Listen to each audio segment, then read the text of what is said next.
बातमीपत्रात आता पाहूयात गल्लीपासून ते दिल्लीपर्यंतच्या ताज्या घडामोडींचा धावता आढावा। विधिमंडळाच्या पावसाळी अधिवेशनाचा आज दुसरा दिवस आहे। अर्थमंत्री अजित पवार यांनी विधानसभेत महाराष्ट्राचा अतिरिक्त अर्थसंकल्प सादर केला। त्यात त्यांनी मुख्यमंत्री लाडकी बहीण योजना, मुख्यमंत्री अन्नपूर्णा योजना तसंच उच्च शिक्षण घेणाऱ्या मुलींच्या शिक्षण आणि परीक्षा शुल्कात 100% सवलत देण्याच्या महत्त्वपूर्ण योजनांची घोषणा केली। आगामी विधानसभा निवडणुकीच्या अनुषंगाने या घोषणा करण्यात आल्यात। उपमुख्यमंत्री अजित पवार यांनी सादर केलेल्या अतिरिक्त अर्थसंकल्पात पेट्रोल आणि डिझेलवरील मूल्यवर्धित कर राज्यभरात समान करण्याची तरतूद केली आहे। त्यामुळे सर्वसामान्य नागरिक तसंच उद्योग आणि व्यापार क्षेत्राला दिलासा मिळणार आहे।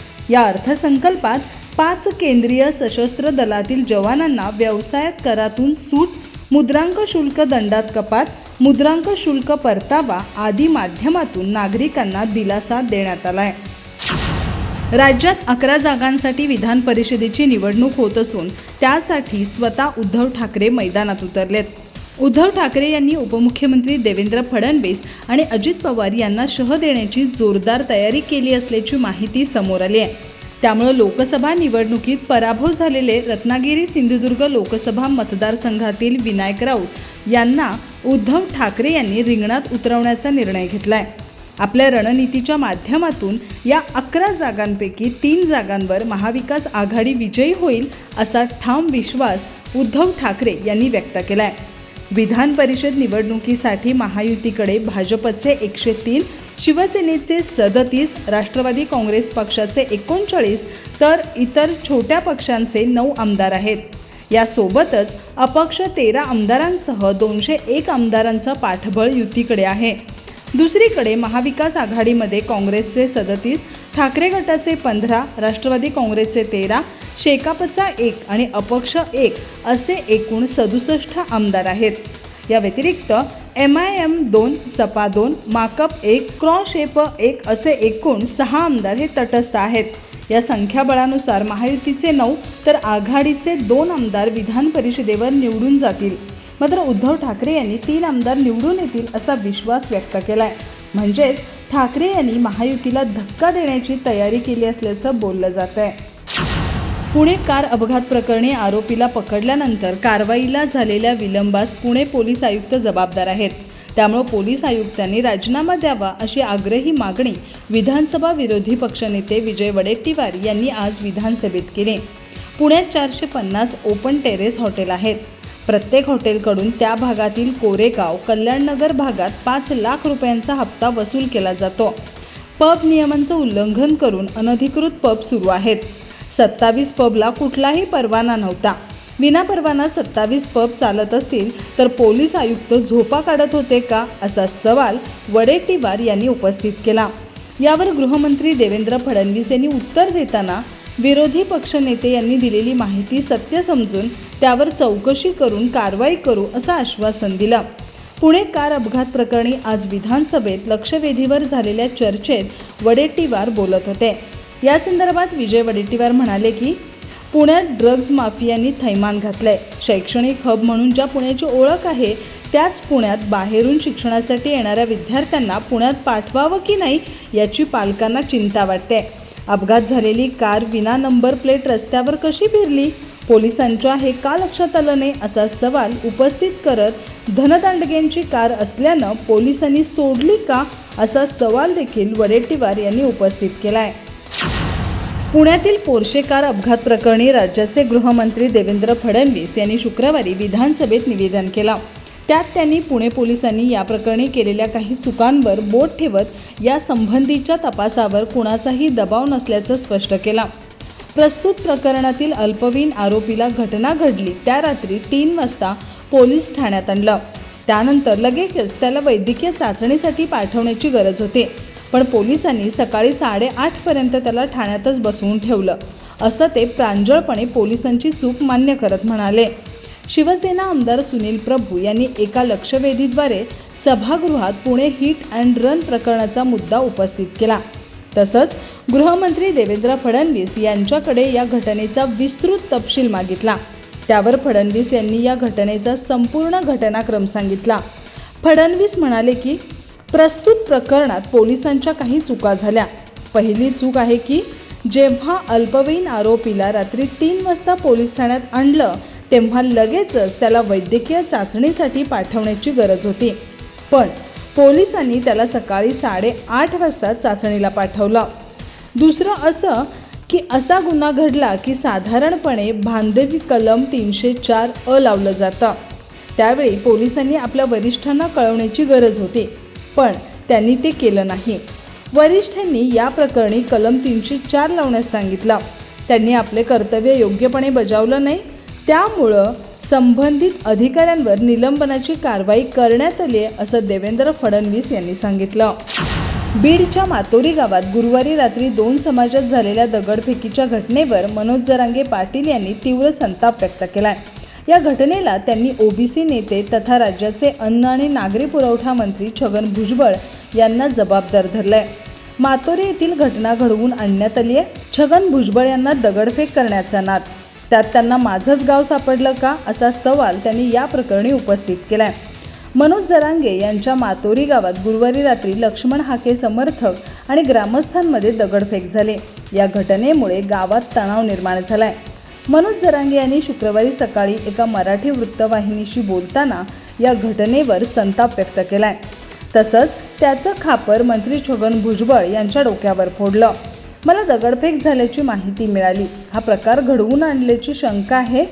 छगन भुजबळ यांना दगडफेक करण्याचा नाद आहे, मी त्याची माहिती घेतो, पण भुजबळांना माझंच गाव सापडलं का असा प्रश्न आहे असं जरांगे म्हणाले. छगन भुजबळांनी अंतरवाली सराटीतही माझ्या आंदोलनापुढे बसायला लावलं. ते आंदोलन सरकार पुरस्कृत होतं हे आता सिद्ध झालंय. भुजबळांना असं करण्याची सवय आहे असं ते हटकून करतात. ते मुद्दाम वाट्याला येतात.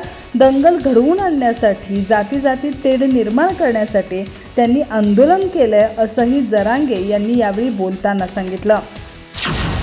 मुख्यमंत्री एकनाथ शिंदे यांच्या शिवसेनेचे बीडचे जिल्हाप्रमुख कुंडलिक खांडे आणि राष्ट्रवादीच्या शरदचंद्र पवार पक्षाचे शिवराज बांगर यांची कथित ऑडिओ क्लिप सध्या व्हायरल होतीये. या कथित ऑडिओ क्लिपमध्ये शरदचंद्र पवार राष्ट्रवादी काँग्रेस पक्षाचे लोकसभेचे उमेदवार बजरंग सोनवणे यांना आपण मदत केल्याची कबुली कुंडलिक खांडे देत आहेत. यामध्ये आपण त्यांना कशा प्रकारे मदत केली याची कबुली देखील खांडे देत आहेत. त्यामुळे धनंजय मुंडे यांचे समर्थक वाल्मिक कराड यांनी परळी पोलीस ठाण्यात खांडे यांच्या विरोधात तक्रार केली आहे. त्यानुसार कुंडलिक खांडे यांच्यावर गुन्हा दाखल झालाय.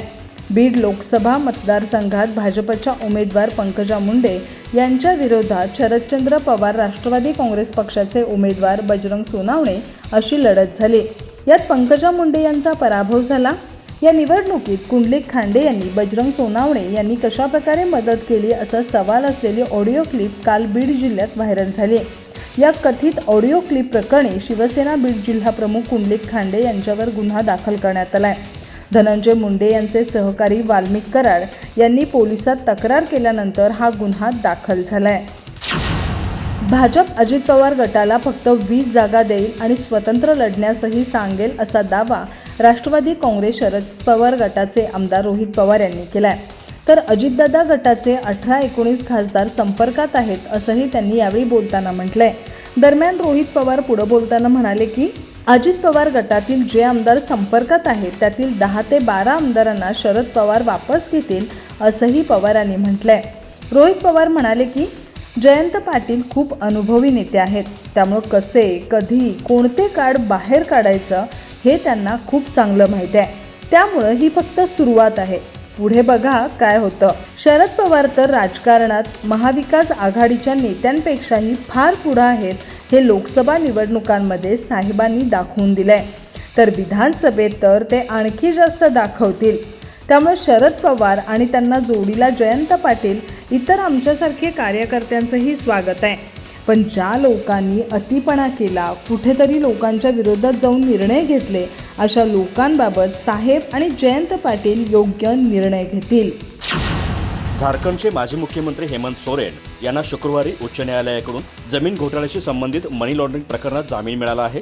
ते लवकरच तुरुंगातून बाहेर येतील. रांची तुरुंगाजवळ नेत्यांची गर्दी सुरू झाली आहे. या प्रकरणी हेमंत यांना ईडीने 31 जानेवारीच्या रात्री अटक केली होती. 13 जून रोजी जामीन अर्जावर सुनावणी पूर्ण झाली. गेल्या 3 दिवसांपासून न्यायमूर्ती रंगन मुखोपाध्याय यांच्या न्यायालयात ही सुनावणी सुरू होती. न्यायालयाने दोन्ही बाजू ऐकून घेऊन निर्णय राखून ठेवला होता. झारखंड उच्च न्यायालयाचे वकील धीरज कुमार यांनी सांगितलं की न्यायालयाच्या आदेशाची प्रत आज पाठवली जाईल. ते उद्या बाहेर येऊ शकतात. 13 जून रोजी ईडीचे वकील एस.बी. राजू म्हणाले की हेमंत सोरेन यांना जामीन दिला जाऊ शकत नाही. ते एक प्रभावशाली व्यक्ती आहेत. त्यांना जामीन मिळाल्यास ते सरकारी यंत्रणेचा वापर करून तपासावर प्रभाव टाकू शकतात. या प्रकरणात ईडीने न्यायालयात आरोप केला की हेमंत सोरेन यांनी बडगाई परिसरात 8.86 एकर जमीन बेकायदेशीरपणे ताब्यात घेतली आहे. पीएमएलए 2002 मध्ये असलेल्या तरतुदींनुसार ही मनी लॉन्ड्रिंग आहे. हैदराबादचे खासदार असुद्दीन ओवेसी यांच्या दिल्लीतील घरावर काळीशाई फेकण्यात आली आहे. त्याचा व्हिडिओ त्यांनी गुरुवारी शेअर केला आणि खासदारांचा बंगलाही सुरक्षित नसल्याचं सांगितलं. माझ्या घराला लक्ष्य करणाऱ्या गुंडांना मी घाबरत नाही असंही ओवेसी म्हणाले. हिंमत असेल तर मला सामोरे जा. शाई फेकल्यानंतर किंवा दगड फेकल्यानंतर पळून जाऊ नका. सावरकरांसारखा भ्याडपणा करणे बंद करा. दिल्लीतील माझ्या घराला किती वेळा टार्गेट करण्यात आलं हे मोजायला आता मी विसरलो असल्याचंही ते म्हणाले. जेव्हा मी दिल्ली पोलीस अधिकाऱ्यांना विचारलं की त्यांच्या नाकाखाली हे सर्व कसं घडत आहे, त्यांनी असहाय्यता व्यक्त केली. गृहमंत्री अमित शहा यांना टॅग करत ओवेसी यांनी विचारलं की हे सर्व तुमच्या देखरेखीखाली होत आहे. तसेच लोकसभा अध्यक्ष ओम बिर्ला यांना खासदारांच्या सुरक्षेची हमी दिली जाईल की नाही हे सांगण्यास सांगितलं. फेब्रुवारी 2023 मध्ये ओवेसी जयपूरमध्ये असताना त्यांच्या घरावर दगडफेक करण्यात आली होती. 36 अशोका रोड येथे बांधलेल्या या घरात काम करणाऱ्या लोकांनी त्या घटनेची माहिती दिली. यानंतर ओवेसी यांनी संसद मार्ग पोलीस ठाण्यात तक्रार दाखल केली. त्यांच्या घरावर हल्लेखोरांनी दगडफेक करून खिडक्यांच्या काचा फोडल्याचा आरोप त्यांनी केला होता. अवघ्या महाराष्ट्राचे श्रद्धास्थान असलेल्या पंढरपूरच्या दिशेने आता वारकऱ्यांची पावले पडत आहेत.